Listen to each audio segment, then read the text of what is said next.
ہم، آپ سب لوگ حاضر ہیں، درس کی شروعات کی جائے۔ جی شیخ۔ اچھی بات ہے صاحب، جی شیخ شروع کر لیتے ہیں انشاءاللہ۔ السلام علیکم۔ چل ان الحمد لله نحمده ونستعينه ونستغفره ونعوذ بالله من شرور انفسنا ومن سيئات اعمالنا، من يهده الله فلا مضل له ومن يضلله فلا هادي له، واشهد ان لا اله الا الله وحده لا شريك له، واشهد ان محمدا عبده ورسوله. يا ايها الذين امنوا اتقوا الله حق تقاته ولا تموتن إلا وأنتم مسلمون. يا أيها الناس اتقوا ربكم الذي خلقكم من نفس واحدة وخلق منها زوجها وبث منهما رجالا كثيرا ونساء، واتقوا الله الذي تساءلون به والأرحام إن الله كان عليكم رقيبا.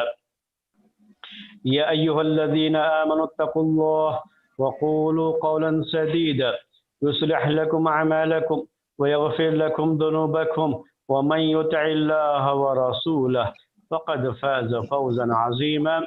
أما بعد فإن خير الحديث كتاب الله، وخير الهدي هدي محمد صلى الله عليه وسلم، وشر الأمور محدثاتها، وكل محدثة بدعة، وكل بدعة ضلالة، وكل ضلالة في النار. محترم بھائیوں اور معزز خواتین، آج کے اس درس میں انشاءاللہ ایک بہت ہی مشہور اور بہت ہی اہم قاعدہ، فقہی قاعدہ آپ کی خدمت میں پیش کریں گے۔ اس کے پہلے آپ کو یہ یاد دلا دیں کہ دوسرا جو بڑا قاعدہ ہے جو ہم جس کے بارے میں جس سے جڑے ہوئے بعض دوسرے چھوٹے چھوٹے قواعد پیش کر رہے ہیں، وہ ہے ہمارے سامنے دوسرا قاعدہ الیقین لا یزول بالشک، کہ یقین شک سے زائل نہیں ہوتا ہے۔ یقین دوسرا یقین آئے گا اس کے بعد، تبھی جو ہے پہلا یقین ختم ہوگا۔ صرف شک کی بنیاد پر وہ یقین ختم نہیں ہوتا ہے۔ تو آج اس قاعدے سے متعلق ہم جو قاعدہ آپ کے سامنے پیش کر رہے ہیں، اس کے الفاظ ہیں جو آپ کے یہاں لکھا ہوگا۔ قاعدہ یہ وہ ہے الاصل فی العبادات الحظر، الاصل فی العبادات الحظر وفی العادات الاباحۃ، الاصل فی العبادات الحظر والاصل فی العادات الاباحۃ۔ یہ مشہور قاعدہ ہے اور بہت گہرا تعلق ہے اس کا ہماری زندگی سے، اور بہت سارے ہمارے بھائی بہت سارے مسائل میں جب بات کرتے ہیں اور انہیں اس قاعدے کا علم نہیں ہوتا ہے، تو میں عام لوگوں کی بات نہیں کر رہا ہوں، بہت سارے علماء جو مختلف اداروں کے فارغین ہیں اور جو تقریریں کرتے ہیں اور لوگ ان کی تقریریں سنتے ہیں، وہ اپنی تقریروں میں بہت ساری غلط باتیں کہہ جاتے ہیں، بہت سی حلال چیزوں کو حرام کہہ جاتے ہیں، کیونکہ انہیں اس قاعدے کا علم نہیں ہوتا ہے۔ دلیل کس طرح سے پیش کی جاتی ہے اس کا انہیں علم نہیں ہوتا ہے۔ تو آج کا یہ قاعدہ اس کے لحاظ سے میرے بھائیوں بڑی اہمیت رکھتا ہے۔ اس قاعدے کے دو ٹکڑے ہیں، دو حصے ہیں، دو پارٹ ہیں۔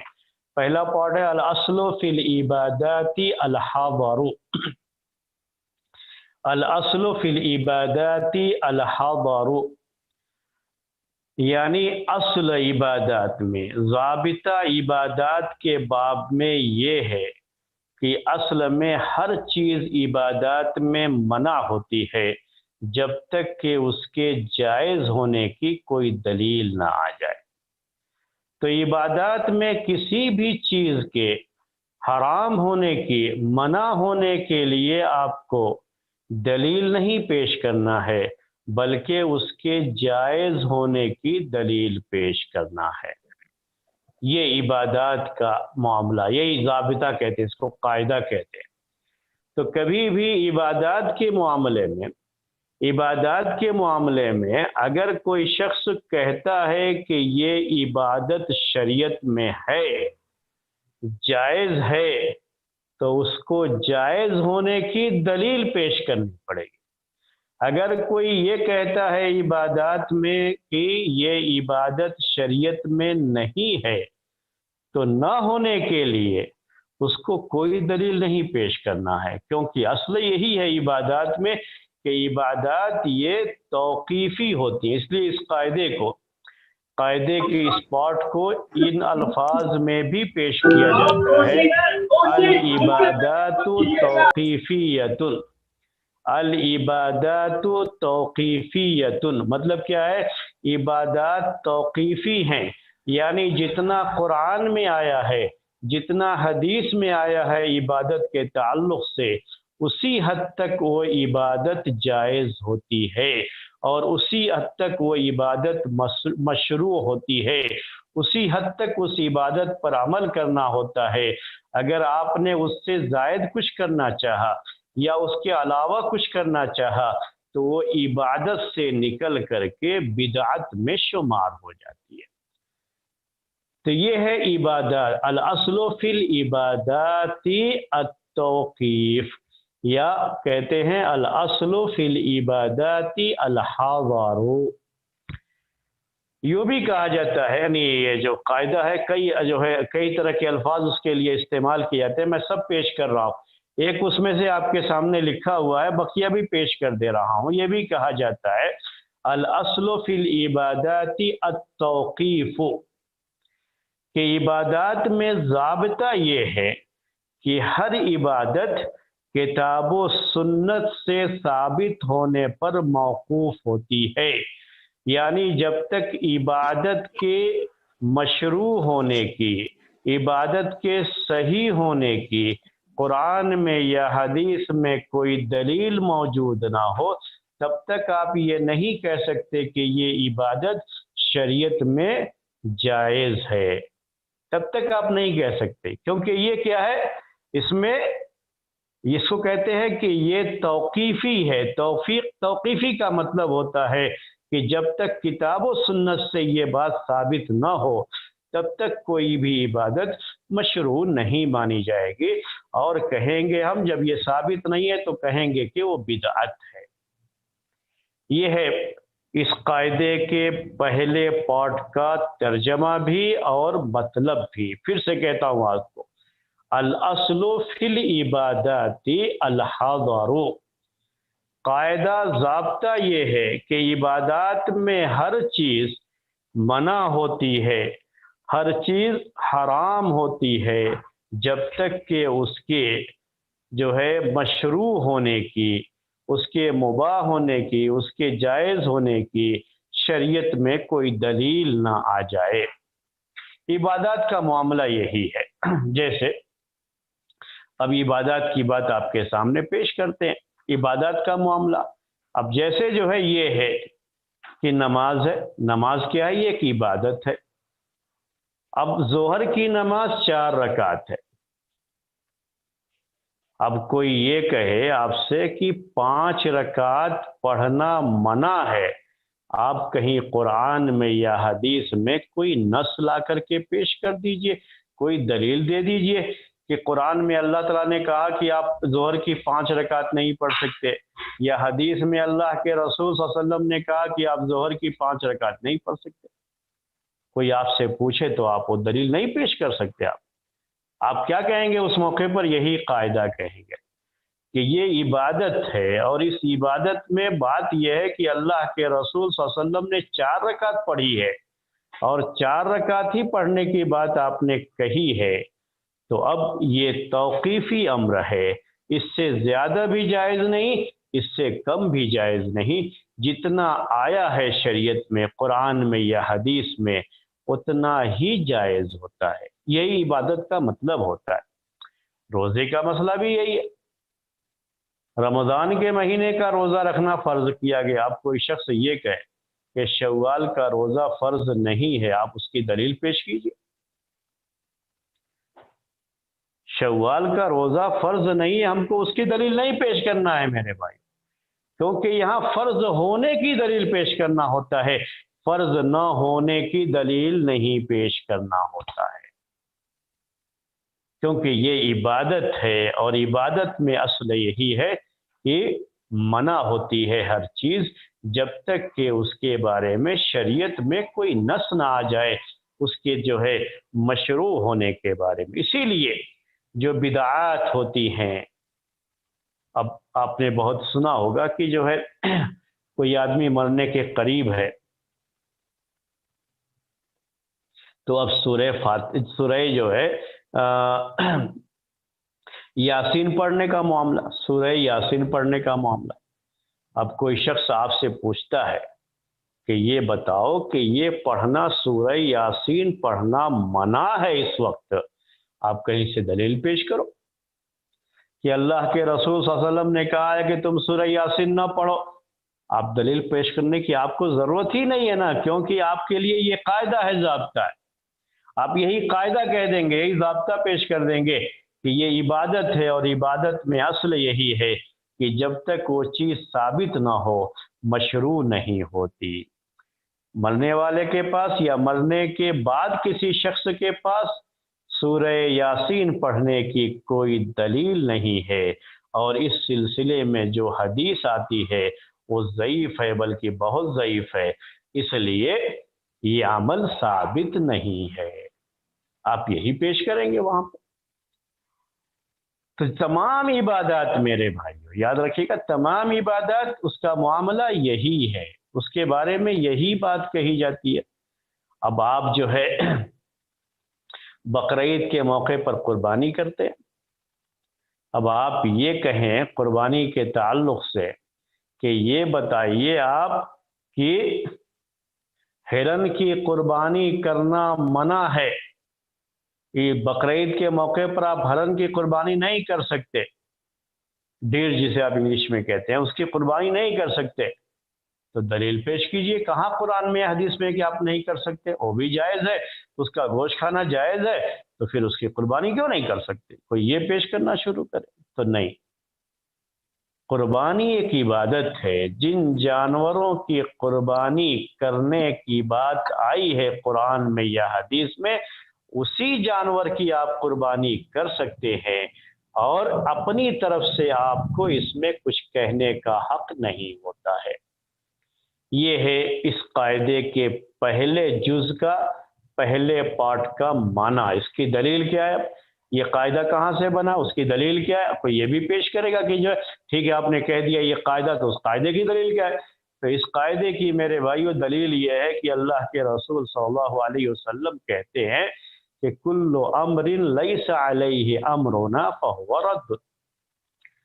جو حدیث اما عائشہ رضی اللہ تعالی عنہا سے مروی ہے، اور جس کے بارے میں آپ نے بہت سنا ہوگا کہ جو دو حدیثیں ہیں، یہ دو حدیثیں کسی بھی عمل کے صالح ہونے اور کسی بھی عبادت کے مقبول ہونے کی یہ دو بنیادی شرطیں ہیں، کنڈیشن ہیں۔ ایک ہے حدیث انما الاعمال بالنیات، جس کے ذریعے سے، اس حدیث کے ذریعے سے کسی بھی عمل میں اخلاص کو ناپا جاتا ہے، وضع جو ہے معلوم کیا جاتا ہے۔ جب تک عمل میں اخلاص نہ ہو، اگر کہیں ریاکاری ہے، دکھاوا ہے اور شہرت حاصل کرنا مقصد ہے، تو پھر وہ عمل اللہ تعالیٰ کے یہاں مقبول نہیں ہوتا، وہ عمل صالح نہیں ہوتا۔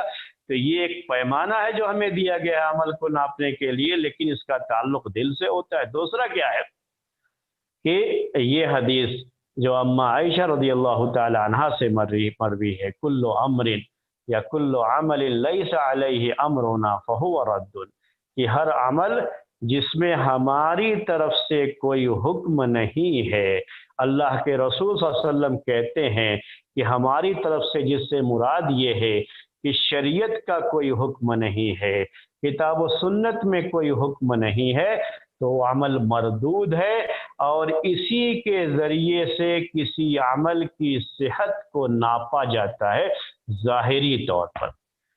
کوئی بھی عمل اللہ کے رسول صلی اللہ علیہ وسلم کی لائی ہوئی شریعت کے مطابق نہیں ہے، ہم پیش کر رہے ہیں اس کو عبادت کے طور پر، حالانکہ وہ عبادت ہے ہی نہیں شریعت کے اندر۔ اور وہ ثابت ہی نہیں ہے شریعت کے اندر، تو پھر وہ عبادت قبول نہیں ہوگی، چاہے وہ عمل کتنا ہی اچھا کیوں نہ ہو۔ اسی وجہ سے جب کوئی شخص یہ بات کہتا ہے آپ سے کہ کسی آدمی کے گھر میت ہونے کے بعد اگر اس کے 40 دن کے بعد یا چند دنوں کے بعد غریبوں مسکینوں کو کھانا کھلایا جاتا ہے تو یہ اس میں کیا حرج کی بات ہے؟ اچھا ہی کام ہے نا کہ غریبوں کو کھانا کھلا رہے ہیں، کیا فرق پڑتا ہے اس سے؟ تو اچھا کام ہے۔ نہیں، شریعت میں اچھا کام کب کہلائے گا کہ یہ اصل میں کھانا کھلانا ایک تو الگ ہوتا ہے، کھانا کھلانا، اور ایک کسی کے مرنے پر اس کے لیے کھانا کھلانا یہ صدقہ ہو گیا، اس کے ثواب کے لیے کھانا کھلانا یہ کیا ہو گیا؟ صدقہ ہو گیا۔ عام کھانا کھلانا الگ ہوتا ہے، کوئی بھوکا ہے آپ نے کھانا کھلایا، لوگ کھانا کھلاتے ہیں، مہمانوں کی مہمان نوازی کرتے ہیں، ایک الگ چیز ہے وہ، لیکن یہ آپ کیا کر رہے ہیں؟ صدقہ کر رہے ہیں، اور یہ سوچ کر کے کہ اس کا ثواب میت کو جائے گا، تو یہ چونکہ ثابت عمل نہیں ہے اور یہ عبادت ہے، اور عبادت اگر ثابت نہ ہو، اس کی جائز ہونے کی کوئی دلیل نہ ہو کتاب و سنت میں، تو وہ چیز بدعت میں آ جاتی ہے، وہ چیز شریعت میں مشروع نہیں ہوتی ہے۔ اور کیونکہ قاعدہ یہ ہے کہ الاصل فی العبادات الحظر، کہ عبادت میں اصل منع ہے۔ اب آپ سے کوئی یہ پوچھے اچھا آپ ہی دلیل دے دو کہ اللہ کے رسول صلی اللہ علیہ وسلم نے کہیں منع کیا ہو تو آپ مرنے والے کی طرف سے 40 دن کے بعد کھانا نہیں کھلا سکتے، آپ ہی دلیل دے دو۔ 40ویں دن کھانا نہیں، آپ ہی دلیل نہیں، ہم کو دلیل دینے کی ضرورت نہیں ہے نا، کیونکہ یہ عبادت ہے، اور عبادت میں یہ قاعدہ ہے، ہم یہ قاعدہ دلیل کے طور پر پیش کر دیں گے کہ چونکہ اللہ کے رسول صلی اللہ علیہ وسلم سے ثابت نہیں ہے، یہ قرآن میں نہیں ہے، حدیث میں نہیں ہے، اور یہ صدقہ ہے، صدقہ یہ ثواب کا کام، یہ ایک عبادت ہے، اور عبادت جب تک ثابت نہ ہو وہ بدعت کہلاتی ہے، اور اس کو بدعت کہیں گے، عبادت نہیں کہیں گے، بدعت کہیں گے، کیونکہ عبادت میں اس عمل کا ثابت ہونا یہ ضروری ہوتا ہے۔ تو میرے خیال میں میرے بھائیوں اور بہنوں، آپ کو یہ بات تو سمجھ میں آ گئی ہوگی، اس قاعدے کا یہ پارٹ، یہ پہلا ٹکڑا الاصل فی العبادات الحظر، یہ آپ کو سمجھ میں آ گیا ہوگا کہ اصل عبادات میں منع ہے۔ عبادت میں کسی بھی حکم کے لیے آپ کو دلیل نہیں پیش کرنا ہے کہ یہ منع ہے، منع ہونے کی دلیل نہیں پیش کرنا ہے، بلکہ آپ کو دلیل پیش کرنا ہے اس کے جائز ہونے کی۔ اب میں آپ سے یہ پوچھوں، ایک سوال کرتا ہوں میں آپ سے کہ نماز پڑھتے ہوئے کھانا کھانا منع ہے، آپ اس کی کوئی دلیل دیجئے، قرآن کی کوئی آیت، کوئی حدیث پیش کیجئے کہ آدمی نماز پڑھ رہا ہے اور نماز کے دوران کھانا کھا رہا ہے، نماز بھی پڑھ رہا ہے کھانا بھی کھاتا جا رہا ہے، تو یہ منع ہے، اس کے منع ہونے کی دلیل کیا ہے؟ جی، کہیں قرآن میں آیت ہے یہ کہ آپ نماز پڑھتے رہو تو کھانا مت کھاؤ؟ کہیں حدیث میں ایسی کوئی دلیل آئی ہے؟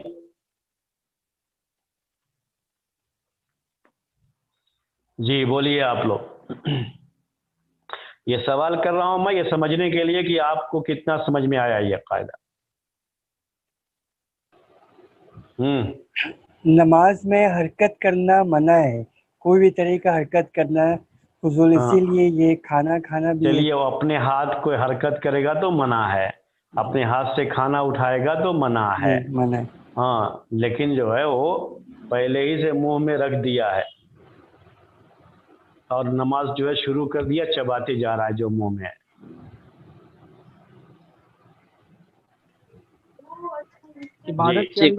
عبادت کے اندر کوئی عمل کرتے ہیں تو اس کا ثابت ہونا ضروری ہے۔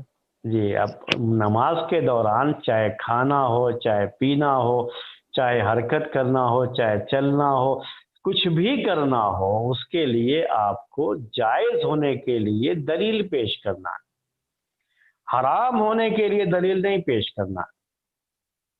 یہی اصل ہے، جب آپ سے پوچھا جائے تو آپ کو یہی کرنا ہے کہ یہ اصل عبادت ہے، اور عبادت میں ضابطہ اور قاعدہ یہ ہے کہ حرام ہونے کے لیے دلیل نہیں پیش کرنا ہوتا ہے بلکہ جائز ہونے کے لیے دلیل پیش کرنا ہوتا ہے۔ اب جو ہے آپ پیش کرتے ہیں نا کہ اگر کوئی آدمی روزے سے ہے تو روزے کی حالت میں اس کے لیے سرما لگانا جائز ہے یا نہیں ہے؟ تو آپ کہہ رہے ہیں جائز ہے، تو آپ کو دلیل پیش کرنا پڑتا ہے۔ کان میں جی ہاں دوا ڈال سکتے ہیں کہ نہیں، ناک میں دوا ڈال سکتے ہیں کہ نہیں، ہاں اس سے جو ہے اس کے جائز ہونے ناجائز ہونے کے لیے آپ کو دلیل دینا۔ اگر کوئی آدمی جو ہے روزے کی حالت میں بیوی سے نہیں، بیوی کا معاملہ تو صراحت کے ساتھ حدیث میں آیا ہوا ہے تو ایک الگ مسئلہ ہو جاتا ہے۔ وہ خون نکلوانا ہے روزے کی حالت میں تو اس کے لیے خون نکلوانا جائز ہے یا نہیں، کیا ہے اس کا معاملہ؟ تو یہ سب چیزیں ہیں، آپ کو کسی بھی عمل کے جائز ہونے کی دلیل پیش کرنی پڑتی ہے عبادات میں کہ یہ جائز ہے، کوئی حرج نہیں ہے، اس سے روزے پر کوئی فرق نہیں پڑے گا۔ یہ سب چیزیں، ایسے ہی زکوٰۃ کا معاملہ ہے، ایسے ہی جو حج کا معاملہ ہے، یہ سارے معاملات اسی سے جڑے ہوئے ہیں میرے بھائیوں اور بہنوں۔ تو میں آپ سے پہلے جو ہے یہ قاعدہ وہ میں نے آپ کے سامنے وضاحت کر دیا۔ اب جو ہے آپ سے ایک جو ہے سوال اسی سلسلے میں کرتے ہیں کہ اصل عبادت میں دو طرح کا معاملہ ہوتا ہے، ایک تو عبادت فی نفس ہی وہ عبادت ہے شریعت میں، اور دوسری یہ ہے کہ کوئی چیز اس عبادت کے لیے وسیلہ ہے اور خود عبادت نہیں ہے۔ تو دونوں میں تھوڑا سا فرق ہو جاتا ہے، کیونکہ بعض لوگ جو ہے اسی طرح کے کچھ مسائل ہیں اس کو لا کر کے جو ہے کچھ کنفیوز کرتے ہیں لوگوں کو۔ آپ سے بھی ممکن ہے کوئی ایسے سوال کر دے، کوئی بدعتی جو ہے سوال کر دے اس طرح جیسے اب آپ نماز میں امام کیا کرتا ہے، ابھی لاؤڈ سپیکر یوز کرتا ہے، استعمال کرتا ہے لاؤڈ سپیکر نماز میں۔ آپ بھی جہاں پڑھتے ہوں گے تو وہاں لاؤڈ سپیکر استعمال ہوتا ہوگا۔ تو اب یہ ہے کہتے ہیں کیا ایسے موقع پر کہ نماز تو عبادت ہے، تو لاؤڈ سپیکر میں نماز پڑھانے کی آپ دلیل دیجئے، اور آپ جو ہے کیا کہیں قرآن میں آیا ہے یا حدیث میں آیا ہے کہ لاؤڈ سپیکر میں نماز پڑھاؤ؟ تو آپ کہاں سے دلیل دیں گے اس کو؟ کیونکہ یہ تو اس زمانے میں تھا ہی نہیں۔ تو وہ کہتے ہیں کہ چلو آپ کے کہنے کے مطابق کہ جو اللہ کے رسول صلی اللہ علیہ وسلم نے نہیں کیا، جو آپ کے صحابہ نے نہیں کیا، وہ بدعت ہے، تو یہ بدعت ہو گیا۔ یہ باتیں ہوتی ہیں۔ تو اگرچہ کہ نماز لاؤڈ سپیکر میں پڑھائی جا رہی ہے، لیکن لاؤڈ سپیکر یہ نماز کا حصہ نہیں ہے، یہ عبادت کا خود حصہ نہیں ہے۔ یہ ایک عبادت کے لیے وسیلہ تو ہے لیکن عبادت کا خود حصہ نہیں ہے۔ یہی فرق ہوتا ہے، یہ سب سمجھنا ہوتا ہے۔ تو اسی سے مسئلہ ہے، کرسی پر نماز پڑھنے کا مسئلہ بھی اسی سے جڑا ہوا ہے۔ بعض لوگ کرسی پر نماز پڑھنے کو بھی کہتے ہیں کہ جائز نہیں ہے، تو دلیل کیا پیش کرتے ہیں؟ یہی پیش کرتے ہیں کہ اللہ کے رسول صلی اللہ علیہ وسلم کے زمانے میں تو کرسی تھی بھی، لیکن کسی نے کرسی پہ نماز نہیں پڑھا، نہ اللہ کے رسول صلی اللہ علیہ وسلم نے پڑھا، نہ آپ کے صحابہ نے پڑھا، نہ سلف صالحین سے ایسا کچھ ثبوت ملتا ہے کہ انہوں نے کرسی پر نماز پڑھی ہو۔ تو آج آپ لوگ کرسی میں نماز کیسے پڑھتے ہیں؟ تو کرسی پر بیٹھنا یہ خود اپنے آپ میں عبادت نہیں ہے، بلکہ بیٹھنا، رکوع کرنا، کھڑے ہونا، قیام، رکوع، سجدہ، یہ اصل عبادت ہے۔ بیٹھ کر نماز پڑھنا جائز ہے، زمین پر بیٹھنا، کرسی پر بیٹھنا، کسی اور چیز پر بیٹھنا، یہ کیا ہے؟ یہ بھی ایک قاعدہ پہلے آپ کے سامنے آ چکا ہے کہ جب مجبوری ہوتی ہے تو مجبوری کے وقت میں حرام چیز، جب کھڑے ہونے کی طاقت ہے تو بیٹھ کے نماز نہیں پڑھ سکتے، وہ حرام ہوتا ہے سوائے نفل نماز کے۔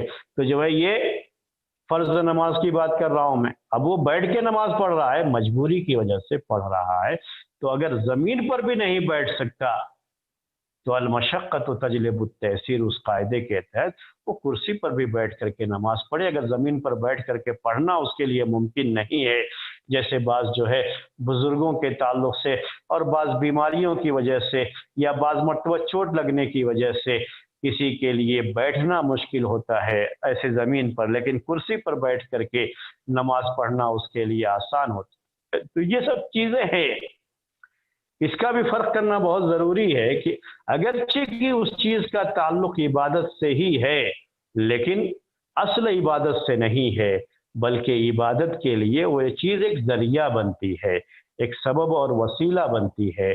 تو اس میں بھی وسائل میں بھی یہ ہوتا ہے کہ وسائل بھی مشروع ہونے چاہیے، وہ بھی جو ہے ثابت ہونے چاہیے، لیکن اس میں وہ بات جو توقیفی ہونے کی ہے کہ عبادات توقیفی ہوتی ہیں اور اس میں کسی کو بھی کمی بیشی کرنے کا، اپنی طرف سے کچھ ایڈیشنل اس میں لانے کا یا ایکسٹرا فٹنگ کرنے کا کوئی حق نہیں ہے۔ اگر ایسا کچھ کرتا ہے تو اسے بدعت کہا جائے گا۔ یہ چیز جو ہے وسائل کے بارے میں اتنی نہیں ہوتی ہے جتنی کہ خاص عبادات کے تعلق سے ہوتی ہے۔ تو یہ ایک پوائنٹ تھا جو ہم نے آپ کے سامنے ذکر کیا، لیکن وسائل میں بھی اس چیز کا جو ہے لحاظ کیا جاتا ہے، لیکن اس میں کسی حد تک گنجائش ہوتی ہے، جیسا کہ ہم نے ابھی لاؤڈ سپیکر کی بات کہی۔ لاؤڈ سپیکر وغیرہ میں اگر اس کا کچھ جو ہے کوئی اصل اگر شریعت کے اندر ہوتی ہے تو اس اصل کی بنیاد پر جواز کا فیصلہ کیا جاتا ہے۔ جیسے لاؤڈ سپیکر کے جائز ہونے کی بات میں کہوں، اگر جو ہے جماعت بہت بڑی ہے اور امام کی بات آخر تک نہیں پہنچ پاتی تو ایسی صورت میں یہ جائز ہے، یہ جو ہے ثابت ہے کہ بیچ میں کوئی آدمی امام کی بات کو پیچھے پہنچائے تو وہ اللہ اکبر کہے، سمع اللہ لمن حمدہ کہے۔ تو اس طرح سے پہنچانے کا یہ کام یہ جو ہے ثابت ہے، اور چونکہ اس زمانے میں یہ سب چیزیں نہیں، یہ وسیلہ نہیں تھا لاؤڈ سپیکر کا، تو یہ کام لیا گیا۔ آج یہ کام لاؤڈ سپیکر کے ذریعے سے ہو سکتا ہے، تو یہ اس کے لیے جو ہے ایک اصل بن جاتا ہے اور اس کے لحاظ سے اس کو دلیل کے طور پر پیش کر دیا جاتا ہے۔ یہی معاملہ ابھی جو ہم نے کرسی پر نماز پڑھنے کے لیے کہا، چونکہ اصل شریعت میں موجود ہے کہ کھڑے ہو کر کے نہیں پڑھ سکتے تو بیٹھ کے پڑھیں، بیٹھ کے نہیں پڑھ سکتے تو لیٹ کر کے پڑھیں، تو یہ جیسی سہولت ہے اس کے لحاظ سے پڑھنے کی اجازت حدیث میں موجود ہے۔ تو اگر زمین پر نہیں بیٹھ سکتے تو کرسی پر بیٹھ کر کے پڑھنے کی اجازت بھی المشقۃ تجلب التیسیر کے تحت ہو جاتی ہے۔ تو تھوڑی جو ہے اس میں گنجائش ہوتی ہے وسائل کے تعلق سے، جو اتنی کی اصل عبادت میں یہ گنجائش بھی نہیں ہوتی ہے۔ اب یہ آپ کو سمجھ میں آ گیا۔ اکثر جو آپ کہتے رہتے ہیں بحث کرتے ہوئے لوگوں کے ساتھ کہ جو ہے یہ بدعت ہے، یہ بدعت ہے، یہ بدعت ہے، اصل میں یہ اسی قاعدے سے تعلق رکھتی ہے چیز، اور یہی قاعدہ ذہن میں رہنا چاہیے آپ کہ کبھی بھی کوئی کہتا ہے تو اصل قاعدہ کیا ہے کہ عبادات میں اصل منع ہے، اور اسی لیے عبادات میں منع کے لیے، اس چیز کے حرام ہونے کے لیے یا اس چیز کے جو ہے غیر مشروع ہونے کے لیے، بدعت جو ہے کہنے کے لیے ہم کو دلیل نہیں چاہیے، ہم کو صرف یہ کہنا ہوتا ہے کہ قرآن اور حدیث سے یہ چیز ثابت نہیں ہے اس لیے یہ بدعت ہے، صرف ہم کو یہ کہنا ہوتا ہے۔ لیکن یہ بات ہم عادات میں نہیں کہہ سکتے، تو لوگ کنفیوز اسی کو لے کر کے کرتے ہیں، اس لیے آج کا یہ قاعدہ آپ کے لیے بہت اہم ہے۔ یہ مسئلہ صرف عبادات میں آتا ہے۔ اسی جو ہے قاعدے کا دوسرا ٹکڑا کیا ہے جو آج آپ کے سامنے قاعدہ لکھا ہوا ہے، اس میں کیا ہے؟ وَفِي الْعَادَاتِ الْإِبَاحَةُ، اور عادات کا مطلب ہوتا ہے اردو میں رسم و رواج۔ رسم و رواج کسی بھی جو ہے معاشرے میں، سماج میں، سوسائٹی میں کوئی رسم چلی آ رہی ہے، کوئی جو ہے ان کا عرف چلا آ رہا ہے، ان کے یہاں جو ہے کوئی چیز، کوئی رواج چلا آ رہا ہے پہلے سے، تو ان سب کے اندر اصل اور ضابطہ یہ ہے کہ یہ سب چیزیں جائز ہوتی ہیں جب تک کہ اس کے حرام ہونے کی دلیل نہ آ جائے۔ تو رسم و رواج میں آپ کو حرام ہونے کی دلیل دینا ہے، اس کے جائز ہونے کی دلیل نہیں دینا ہے۔ یہی الٹا ہو جاتا ہے۔ عبادات میں آپ کو جائز ہونے کی دلیل دینی ہوتی ہے، اور حرام ہونے کی دلیل نہیں دینی ہوتی ہے عبادات میں، منع کرنے کی دلیل نہیں دینی ہوتی ہے، بلکہ اس کے مشروع ہونے کی دلیل دینی ہوتی ہے کہ شریعت میں یہ عمل جائز ہے، اس کے جائز ہونے کی آپ کو دلیل دینی ہوتی ہے۔ لیکن جو رسم و رواج ہے، چونکہ اس میں قاعدہ ہی یہی ہے کہ رسم و رواج جو ہیں وہ سب کی سب حلال ہیں، وہ جائز ہیں، اس کے حرام ہونے کی دلیل چاہیے۔ شریعت میں اگر اسے حرام نہیں قرار دیا گیا ہے تو پھر آپ اپنی طرف سے اسے حرام نہیں کہیں گے، آپ کو حرام ہونے کی دلیل دینی پڑے گی، آپ کو جائز ہونے کی دلیل نہیں دینی ہے۔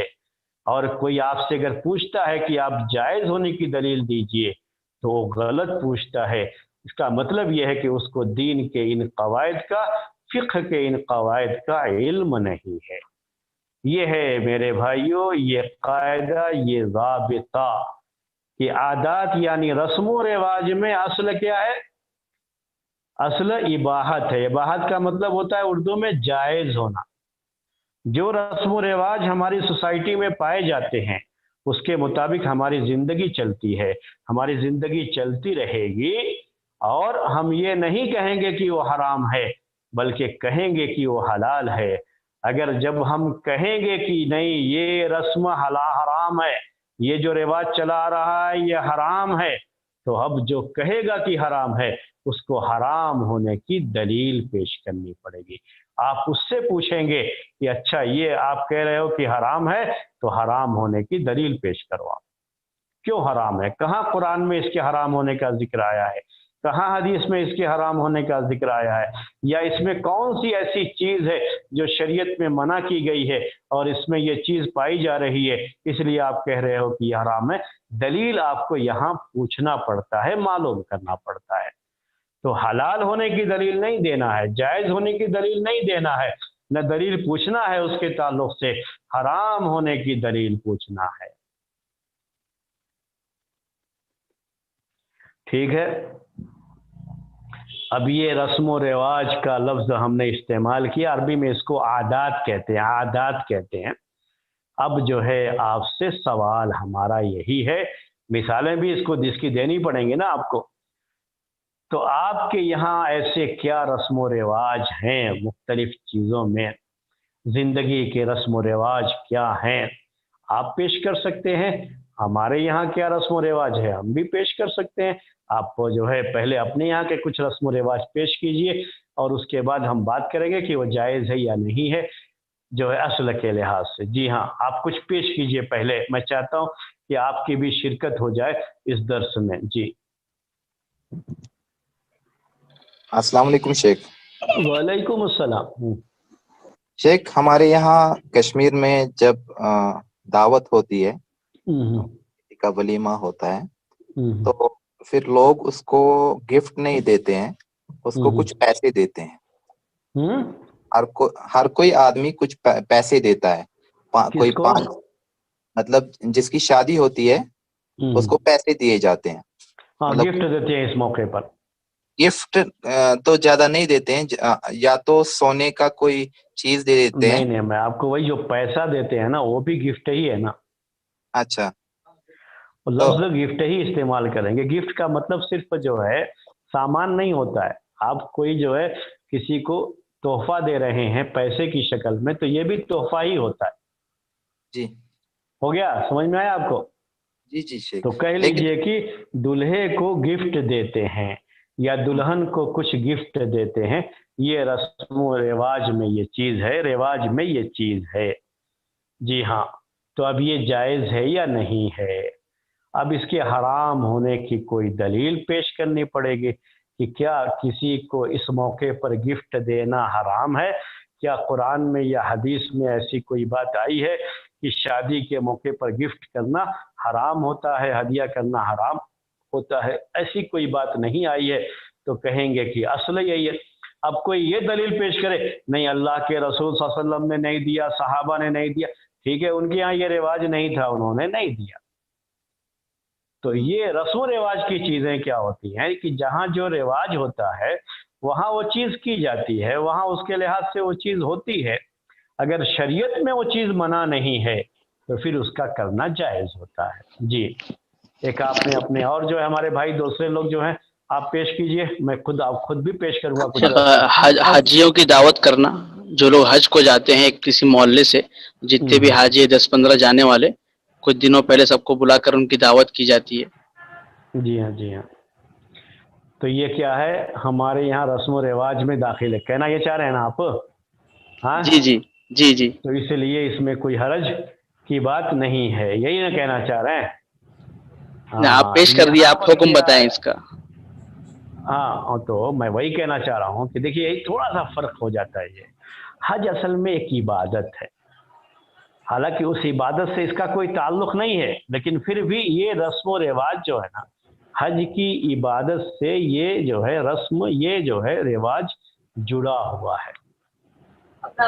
تو یہاں ایک چیز کیا پیدا ہو رہی ہے اس کا ہمیں خیال کرنا ہوتا ہے کہ جو ہے جیسے عبادت میں ابھی میں نے آپ سے کہا کہ بنیادی بات کیا ہوتی ہے کہ کوئی بھی عمل، کوئی بھی عبادت اس کے قبول ہونے کی 2 بنیادی شرط ہے. ایک شرط کیا ہے؟ اخلاص، اور دوسری شرط ہے اس میں اللہ کے رسول صلی اللہ علیہ وسلم کی جو شریعت ہے اس شریعت کے مطابق ہونا اس کا ضروری ہے، جو 2 حدیثیں میں نے آپ کے سامنے پیش کی تھی، اور اس قاعدے میں وہ چیز آتی ہے. اب یہاں مسئلہ کیا ہے کہ حاجی جو لوگ حج کرنے جا رہے ہیں ان کی دعوت کریں، تو اس میں اصل میں ایک طرح سے وہ حج کا معاملہ تھوڑی سی شہرت اور ریاکاری کے درجے میں آ جاتا ہے، اور اس کا ڈر ہو جاتا ہے. عبادات کو ان چیزوں سے بچانا ہوتا ہے. تو یہاں اس پہلو کو سامنے رکھنا ہوگا. یہ صرف ایک رواج نہیں ہے بلکہ یہ ایک ایسا رواج ہے جو ایک عبادت سے جڑا ہوا ہے. تو جو ہے ایک صاحب اسی لیے ایک مرتبہ کہہ رہے تھے، میں آپ کو بتاؤں کہ اور بڑی اچھی بات تھی، وہ پسند آئی مجھے، کہ وہ حج کرنے گئے تو کسی کو بتائے نہیں تھے کہ میں حج کرنے جا رہا ہوں. آئے تو جو ہے کسی نے پوچھ لیا، آپ جو ہے سنا کہ حج کر کے آئے ہیں، تو ارے آپ حج کرنے گئے اور بتائے نہیں، کچھ ہم کو علم نہیں ہوا. تو کیا کہا کہ جو کیا میں ہر ٹائم نماز پڑھنے جاتا ہوں تو آپ کو بتا کے جاؤں کہ میں نماز پڑھنے جا رہا ہوں. عزت کیا ہو گیا ہے اس سے کہ ایک جو ہے ریاکاری کا ایک مسئلہ پیدا ہو جاتا ہے.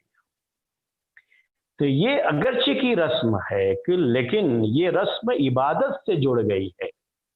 تو یہاں اگر اس کی رسم کی وجہ سے، رواج کی وجہ سے ریاکاری کا کوئی معاملہ پیدا ہو رہا ہے تو عبادت میں ریاکاری ہونی نہیں چاہیے.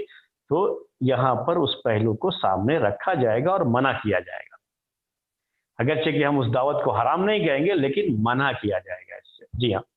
اور کوئی سوال ہمارے بھائی لوگ؟ شیخ نکاح میں نکاح کے پہلے لڑکا لڑکی کو ہلدی لگایا جاتا ہے. جی ہاں، جیسے اب آپ کے یہاں یہ ایک رواج ہو ہلدی لگانے کا، ہلدی کی رسم کہتے ہیں، مہندی کی رسم کہتے ہیں، ہلدی کی رسم کہتے ہیں. یہ رسم و رواج کے لحاظ سے اس میں کوئی حرام کا مسئلہ نہیں تھا، لیکن پھر بھی ہلدی کی رسم جائز نہیں ہے، مہندی کی رسم جائز نہیں ہے. اس لیے نہیں کہ یہ جو ہے قرآن میں اس کو منع کیا گیا یا حدیث میں اس کو منع کیا گیا کہ آپ ہلدی کی رسم نہیں کر سکتے، مہندی کی رسم نہیں کر سکتے، بلکہ اس لیے یہ حرام ہے کہ اس میں حرام چیز داخل ہو گئی ہے. ہمیں جہاں تک علم ہے کہ یہ ہلدی لگانے کا کام ایسی عورتیں کرتی ہیں مرد کو آ کر کے، جو بعض مرتبہ محرم بھی نہیں ہوتی ہیں، اور محرم بھی ہوں تو ان کو آ کر کے جسم چھونے کا کوئی حق نہیں ہے نا. شریعت میں یہ چیز حرام ہے. تو چونکہ اس میں حرام کا ارتکاب کیا جاتا ہے اس لیے حرام ہے، رسم ہونے کے لحاظ سے حرام نہیں ہے. تو مہندی کی رسم ہو یا ہلدی کی رسم ہو یہ حرام ہے، کیونکہ اس میں منکر پایا جاتا ہے، حرام چیز پائی جاتی ہے. جی اور رسم بتائیے. شیخ یہ ہلدی اور مہندی کیا اس لیے نہیں حرام ہوگی کیونکہ غیر اسلامی رسم ہے، مطلب یہ ہندو مذہب کے دین سے جڑی ہوئی ہے؟ اصل میں رسم و رواج اسی کو کہتے ہیں، یاد رکھ لیجئے گا. رسم و رواج میں یہ نہیں دیکھا جاتا ہے کہ یہ جو ہے ہمارا رواج ہے یا دوسروں کا رواج ہے، بلکہ اس علاقے کا رواج کہتے ہیں اس کو. یعنی اس کسی مذہب سے اس رواج کا تعلق نہیں ہوتا ہے، بلکہ وہ علاقے سے رواج کا تعلق ہوتا ہے، رسم کا تعلق ہوتا ہے۔ اگر مذہب سے تعلق ہو گیا تو پھر وہ دوسری حدیث میں آتا ہے من تشبہ بقوم فہو منہم، اور اس لحاظ سے وہ حرام ہوتا ہے، رسم و رواج کے لحاظ سے نہیں حرام ہوگا۔ رسم و رواج اصل میں اس کو کہتے ہیں جس کا مذہب سے تعلق نہیں ہوتا ہے۔ یہ ایک پوائنٹ نوٹ کیجئے گا آپ اس کا، رسم و رواج کس کو کہتے ہیں؟ جو ہم نے یہاں عادات کہا لفظ جو عربی میں آتا ہے، ہم اردو میں رسم و رواج کہتے ہیں۔ اصل میں رسم و رواج تو اسی کو کہا جاتا ہے جس کا مذہب سے تعلق نہیں ہوتا ہے، وہ علاقے میں وہ ایک عادت لوگوں کی ہوتی ہے، ایک رسم ہوتی ہے جو چلی آتی ہے لوگوں کی۔ جی ہاں، تو وہ جو ہے کبھی بھی ہندو کا جو ہے غیر مسلم کا کوئی ایسا جو ہے ان کے یہاں جو ان کا مذہبی مسئلہ ہے، مذہب سے تعلق رکھتا ہے، یہ ہلدی کی رسم، یہ مہندی کی رسم کا تعلق کسی مذہب سے نہیں، لیکن کچھ چیزیں ہیں جو مذہب سے تعلق رکھتی ہیں، شادی جو ہے وغیرہ میں جو ہے تو دوسری جو ہے قوم کی وہ مذہبی چیز ہے، اس کو اگر آپ اختیار کریں گے تو یقیناً وہ اس حدیث میں داخل ہوگا من تشبہ بقوم فہو منہم، جو کسی قوم کی مشابہت اختیار کرتا ہے تو اس کو اسی میں مانا جائے گا، اسی لیے وہ چیز حرام ہوتی ہے۔ جی شیخ اگر لیکن پھر بھی یہ ہلدی اور مہندی کی رسم یاد رکھیے حرام ہی ہے، کیونکہ اس میں منکر پایا جاتا ہے۔ جی اور بولیے وہاں کے رسم و رواج، السلام علیکم آپ کلکتہ کے رسم و رواج بولیے نا بھائی، آپ کیوں جو ہے آپ لوگ کوئی آپ تک کوئی نہیں بولے؟ ہاں بولیے۔ السلام علیکم شیخ۔ وعلیکم السلام۔ شیخ کیا نکاح کے بعد جو بارات کا جو پورے یہ ہوتا ہے تو وہ کیا بارات کرا سکتے ہیں؟ جی ہاں، یہ کیا ہے، یہ سب چیزوں کا تعلق جو ہے رسم و رواج سے ہے، یہ سب چیزیں حرام نہیں ہوتی ہیں، یعنی کوئی شخص یہ پیش کرے دلیل میں کہ اللہ کے رسول صلی اللہ علیہ وسلم کے زمانے میں نہیں تھا یہ سسٹم اور صحابہ کے دور میں نہیں تھا اس لیے یہ حرام ہے، تو یہ غلط ہے، دلیل نہیں بنتی ہے، کیونکہ ان کا تعلق رسم و رواج سے ہے۔ تو رسم و رواج کب حرام ہوتے ہیں؟ جب اس میں کوئی حرام چیز آ جائے۔ تو بارات کے سسٹم میں اگر حرام کا ارتکاب کرتے ہیں تو وہ چیز حرام ہوتی ہے، اگر اس میں کوئی حرام نہیں، بالکل جو ہے سادگی کے ساتھ جو ہے بغیر کسی مطالبے کے، وہ سامنے والے نے کہا آپ آئیے نکاح آپ کا یہاں ہوگا، اور ساتھ میں ان کے لیے ضیافت کا مہمان نوازی کا انتظام کر دیا، تو شریعت میں اس کی کوئی ممانعت کی دلیل نہیں ہے اور نہ یہ چیز منع ہے۔ لیکن ابھی جو بارات کا سسٹم ہوتا ہے اس میں بہت سی چیزیں منع جو ہیں وہ آ جاتی ہیں، اسی لیے اس کو آپ میری بات کو بالکل ایک ہی اس میں نہ رکھیے گا، اس کے شرط کے ساتھ کہ اس میں کوئی حرام چیز نہیں آنا چاہیے۔ رسم و رواج میں جائز ہونے کے لیے یہ شرط ہے کہ اس میں کوئی حرام چیز نہیں آنی چاہیے، اگر حرام چیز آ جاتی ہے تو پھر وہ حرام ہو جاتی ہے۔ جی اور بتائیے، آپ کے یہاں جو رواج ہے شادی وغیرہ کے موقع پر کچھ بتائیے نا اس کے بارے میں۔ ہاں جی یہاں پہ برتھ ڈے منانا جائز ہے کہ نہ جائز ہے؟ برتھ ڈے منانا، جنم دن، برتھ ڈے منانا، ہاں یہی سوال ہے، برتھ ڈے منانا جائز ہے یا نہیں ہے؟ جی ہاں، برتھ ڈے منانا حرام ہے۔ اب آپ کہیں گے کہ جو ہے یہ تو رسم و رواج، یہ رسم و رواج نہیں ہے، یہ رسم و رواج نہیں ہے، بلکہ اس میں ایک دوسرا پہلو آ جاتا ہے۔ وہ پہلو کیا ہے کہ اگر کسی شخص کی عمر کا 1 سال ختم ہو گیا ہے تو مسلمانوں کے یہاں اسلامی نقطہ نظر سے یہ خوشی منانے کا وقت نہیں ہے۔ اس کا تعلق رسم و رواج سے نہیں ہے، بلکہ اس کا تعلق کس سے ہے کہ آپ جو یہ خوشی منا رہے ہیں تو اصل میں یہ خوشی منانے کا ٹائم نہیں ہے نا آپ کا۔ آپ کی عمر کا 1 سال گزر گیا، آپ کو تو اس کا محاسبہ کرنا چاہیے اور اس کے بارے میں سوچنا چاہیے کہ ہم نے اپنی زندگی کے اتنے قیمتی وقت جو برباد کیے ہیں، اب کوشش کریں کہ جو ہے ہمارا کوئی وقت برباد نہ ہو، اور اگر آپ نے اچھا کیا ہے تو ٹھیک ہے اور حوصلے کے ساتھ، لیکن یہ خوشی منانے کا کوئی ٹائم نہیں ہے۔ 1 سال کسی چیز کا گزر جانا یہ خوشی منانے کا ٹائم نہیں ہے۔ خوشی منانا، غم منانا یہ ہمارے دین میں عبادت میں شمار ہوتا ہے،